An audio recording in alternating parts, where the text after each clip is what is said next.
Hello বন্ধুরা, আবার একটা নতুন ধামাকাদার ব্লগ নিয়ে চলে এসেছি। এখন আমি খেতে চললাম। আমি থাকি cook married resort and spa. তোমাদের কিন্তু সব আমি দেখাবো এবার। তোমরা আমার ভিডিওকে লাইক, কমেন্ট, শেয়ার এবং সাবস্ক্রাইব করে রাখবে, যাতে নতুন নতুন ভিডিও পাওয়ার জন্য।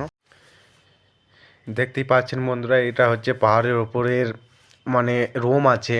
এবং আমি এখন খেতে চললাম। এবার আপনাদেরকে পুরো জায়গাটা দেখাবো এবং পাহাড়টা দেখাবো। এটা সামনে হচ্ছে কফি গাছ। এবং এখানে পাহাড়ি এলাকাতে অনেক রকমই গাছ আছে, কিন্তু এখানে বেশিরভাগই কফি চাষ বেশি হয়। এখানে দেখতে পাচ্ছেন, এটা হচ্ছে কফি গাছ। এবার আমি আর সামনে ধীরে ধীরে এগিয়ে চললাম। দেখতে থাকেন ভিডিওটা। অবশ্যই ভালো লাগলে লাইক, কমেন্ট, শেয়ার করবেন এবং আমার চ্যানেল সাবস্ক্রাইব করে দেবেন। এখানে ক্যামেরা করার পারমিশন নেই, তবুও আমি লুকিয়ে ক্যামেরা করি, কারণ আপনাদের দেখানোর জন্য। চারিদিকে সিসিটিভি ক্যামেরা আছে। সব দিকেই কফি গাছ দেখতে পেয়েছেন বন্ধুরা, চারিদিকে কফি গাছ আছে দেখতেই পাচ্ছেন। এটা কী গাছ জানা থাকলে অবশ্যই আমাকে কমেন্ট করে জানাবেন। আমি বুঝতে পারছি না, এটা সেই একটা আলকুস বলে একটা গাছ হয় গ্রাম অঞ্চলে, সেটা মনে হলো। এটা কফি গাছ দেখতেই পাচ্ছেন। এখন কফি গাছে ফুল আসেনি, এবার বৃষ্টি পড়ছে, এবার হয়তো ফুল আসবে কফি গাছের, কফি ধরবে। কফি ধরলে অবশ্যই আপনাদেরকে দেখাবো।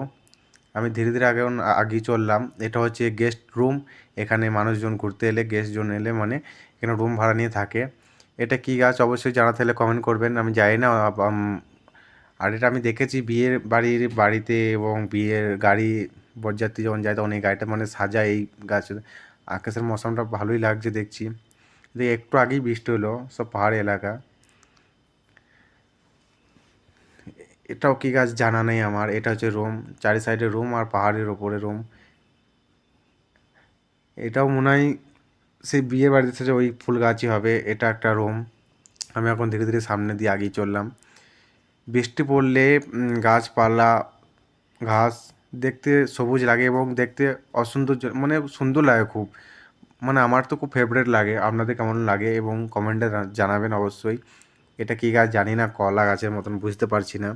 আপনাদেরকে আমি পাহাড় দেখাবো, একটু অপেক্ষা করেন।